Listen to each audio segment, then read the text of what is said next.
Hi friends, welcome to AS home. Today வீடியோவில் ஒரு சூப்பரான ஹெல்த்தியான homemade Horlicks, no preservative, no chemicals.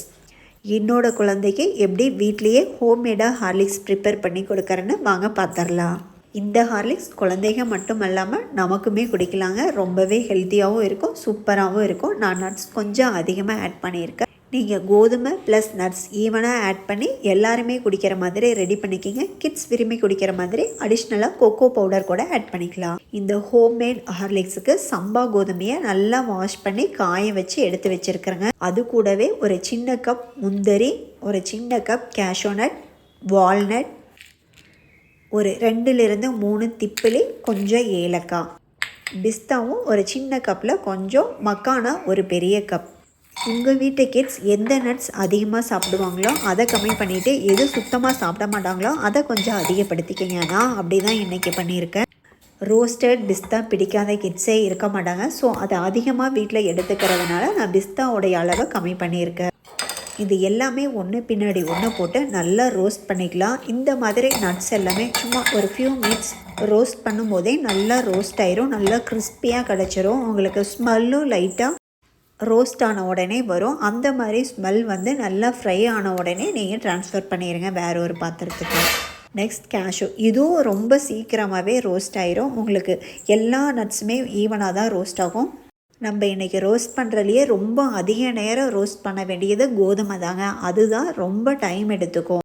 பாருங்கள், இந்த மாதிரி முந்திரி எல்லாமே இந்த மாதிரி லைட்டாக உங்களுக்கு ப்ரௌன் கலர் வந்த உடனேவே நல்ல ஸ்மெல் வந்துடும். அப்போவே நம்ம வேறு ஒரு பிளேட்க்கு சேஞ்ச் பண்ணிக்கலாம். பாதாமும் அதே மாதிரி தாங்க, சும்மா ஒரு லைட்டாக உங்களுக்கு கலர் சேஞ்ச் ஆன உடனே சேஞ்ச் பண்ணிக்கோங்க. இந்த மாதிரி நட்ஸ் எல்லாமே போட்டு அரைக்கும் போது ஆயில் கண்டென்ட் அதிகமாக இருக்கிறனால மிக்ஸி ஜாரில் உங்களுக்கு நல்லாவே ஒட்டும். நீங்கள் நார்மலாக நிலக்கடலை இதெல்லாம் எப்படி பண்ணுவீங்க அந்த மாதிரி தான் ஆயில் கண்டென்ட் அதிகமாக இருக்கும். ஸோ லைட்டாக கொஞ்சம் வார்மாக, அதாவது லைட்டாக சூடாக இருக்கும்போதே நீங்கள் இதை நல்லா அரைச்சி எடுத்துருங்க. அதுவும் நட்ஸை தனியாக நம்ம அரைக்கும் போதும் உங்களால் ரொம்ப நைஸாக அரைக்க முடியாது. இந்த மாதிரி மக்கானாவும் அதே மாதிரி தாங்க, ரொம்பவே சீக்கிரமாகவே ஃப்ரை ஆகிரும் மற்ற நட்ஸை விட. ஆனால் கொஞ்சம் ஒரு 5 மினிட்ஸ் சேர்த்து மக்கானாவை ரோஸ்ட் பண்ணுங்கள். சேம் டைம் அரைக்கும் போதும் முடிஞ்ச அளவுக்கு மக்கானாவை தனியாக அரைச்சி எடுத்துக்கோங்க. ஏன்னா அதுவும் கொஞ்சம் அந்த அளவுக்கு ஈஸியாக அரைப்படாது, ஆயில் கண்டென்ட் அதில் இல்லை.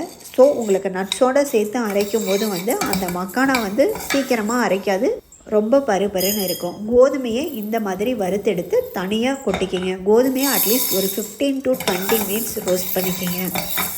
ஒரு 2 ஸ்பூன் பாசிப்பயிறு, இதையும் நல்லா ரோஸ்ட் பண்ணி எடுத்துக்கோங்க. ஃபைனலாக ஏலக்காய், திப்பிலி, இதையும் நல்லா ரோஸ்ட் பண்ணிக்கலாம். ஏலக்காய் உடைய தோலோடு நீங்கள் போடும்போது நமக்கு பாலில் மிக்ஸ் பண்ணி கொடுக்கும்போது தோல் நல்லா அரைப்படாமல் வாய்க்கு அப்படியே வரும். ஸோ தோலை உளிச்சிட்டு உள்ளே இருக்கிற சீடை மட்டும் நீங்கள் ஆட் பண்ணிக்கிங்க. இப்போ எல்லா நட்ஸுமே ஓரளவுக்கு லைட்டாக ஆறிடுச்சு, கொஞ்சம் வார்மாக தான் இருக்குது.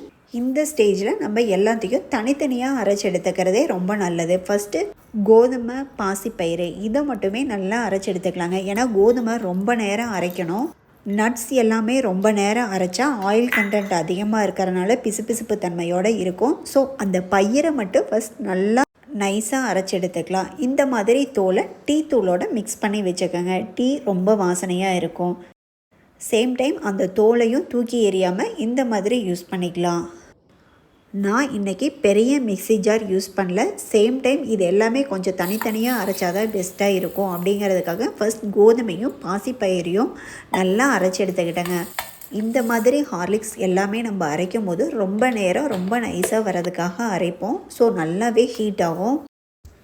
ஸோ எடுத்ததையும் நீங்கள் பயிரை இந்த மாதிரி நல்லா நைஸாக கோதுமையும் பயிரையும் சேர்த்து அரைச்சி எடுத்துக்கோங்க. இதை ஒரு பிளேட்டில் சேஞ்ச் பண்ணிக்கலாம். அதுக்கப்புறம் மக்கானாவை முடிஞ்ச அளவுக்கு தனியாக அரைச்சி எடுத்துக்கோங்க. ஏன்னா அதுவும் உங்களுக்கு நட்ஸோடு நல்லா மிக்ஸ் ஆகாது. நான் ஃபஸ்ட்டு இப்படி தான் கொட்டினேன், ஆனால் அது சரி வரல, திரும்பவும் பிரித்து எடுத்துட்டேன். இப்போ மக்கானாவை மட்டும்தான் அரைச்சி எடுத்துருக்குறேன். நட்ஸையும் கொஞ்சம் கொஞ்சமாக ஆட் பண்ணி அரைச்சிக்கோங்க. எல்லாமே ஒரே டைமில் அரைச்சிங்கன்னா உங்களுக்கு பாதாம் மட்டும் நல்லா அரைப்படாது. பாருங்கள், மக்கானா மட்டும் தனியாக இந்த மாதிரி அரைச்சி எடுத்துட்டேன். மீதி இருக்கிற நட்ஸையும் தனியாக எடுத்து போட்டு இதையும் அரைச்சிக்கிறேங்க. இதில் பிஸ்தா பாதாம் இதெல்லாம் கொஞ்சம் அரைப்படாமல் இருக்கும். ஆனால் நீங்கள் இதே டைமில் இதே ஹீட்டோடு அரைக்கும் போது உங்களுக்கு ஆயில் கண்டென்ட் அதிகமாக ஆகும், நல்லா அரைப்படாது. ஸோ நீங்கள் அப்படியே நல்லா மிக்ஸ் பண்ணி ஆற விட்டுருங்க. நல்லா ஆறின பிறகு ஒரு பெரிய ஜாரில் போட்டு எல்லாத்தையும் ஒரு டைமில் ஒரு 5 மினிட்ஸ் நல்லா பீட் பண்ணிங்கனாவே போதும், நல்லா நைஸாக வந்துடுது. நான் அதை வீடியோ பண்ணல, ஆனால் நெக்ஸ்ட் டே நான் அந்த மாதிரி தான் பண்ணி அரைச்சி ஒரு கண்டெய்னரில் ஸ்டோர் பண்ணி வச்சுருக்கிறேன். அதை வீடியோவில் காமிக்கிற பாருங்கள். சில குழந்தைங்க இந்த மாதிரி நட்ஸ் எல்லாம் இருந்தால் குடிக்க மாட்டாங்க, சில குழந்தைங்க குடிச்சிருவாங்க, அவங்களுக்கு பிரச்சனை இல்லை. இந்த மாதிரி இருக்கும்போது பாதியாக டிவைட் பண்ணி நீங்கள் இது கூட கொக்கோ பவுடர் ஆட் பண்ணிக்கிங்க. இல்லை இது ஒரு ஸ்பூன், கொக்கோ ஒரு 1/2 ஸ்பூன் ஆட் பண்ணி கூட பாலோட மிக்ஸ் பண்ணி கலந்து கொடுத்துக்கலாம்.